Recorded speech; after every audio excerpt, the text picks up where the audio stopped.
wa watumishi wa Mungu wengi kuwa wanajajiwa kutokana na aina zao za mafundisho. Kwa mfano kuna mtumishi mmoja wa Mungu anaitwa Prophet IPM, anaamini sana kwenye ushirikina, uganga, kafara za kuchinja na nini, na kanisani kwake kuna utaratibu wa kuchinja kila mwaka au baada ya muda fulani anawaita waumini wanaenda kufanya kafara za kuchinja, na ni mchungaji, ni Mkristo.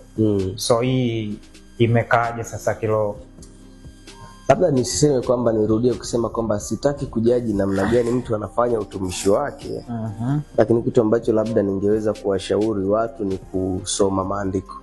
Yesu anasema mwapotea sio kwa sababu nyingine ila kwa sababu hamjui maandiko. Kwa hiyo kitu ambacho labda ningewashauri watu wakonsentrate katika kusoma maandiko ili wamjue Mungu. Lakini sitaki kujaji utumishi wa mwingine kwamba yuko right ama haiko right. Labda tunawashauri watu wasome maandiko kwamba ukikiona kitu mtumishi fulani anakifundisha na wewe usikibebe kwa sababu umefundishwa. Ila fuatilia kimaandiko, je, huu kweli uko vipi? Kibiblia hichi kitu kiko vipi? Fuatilia utambue. Unajua kuna kitu ambacho kinawatesa na kuwasumbua watu wengi sana.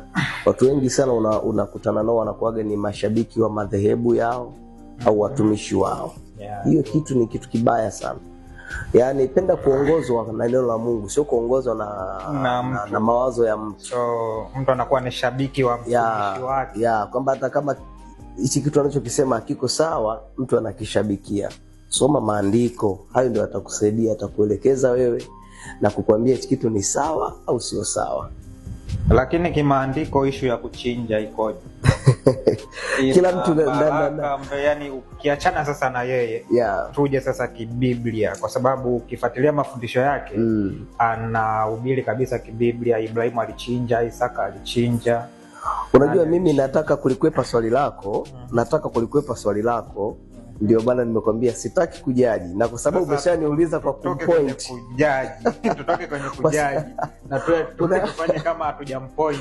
Unajua kwa sababu umeshampoint tayari, nikisema hapa mimi tayari watu watabeba moja kwa moja kwamba ni kwa sababu amepointiwa. Ndio maana sitaki kuliingilia kwa asilimia zote 100. Ndio maana tu nimesema kwamba watu wasome maandiko, watajua kwamba ni mkweli ama ni muongo.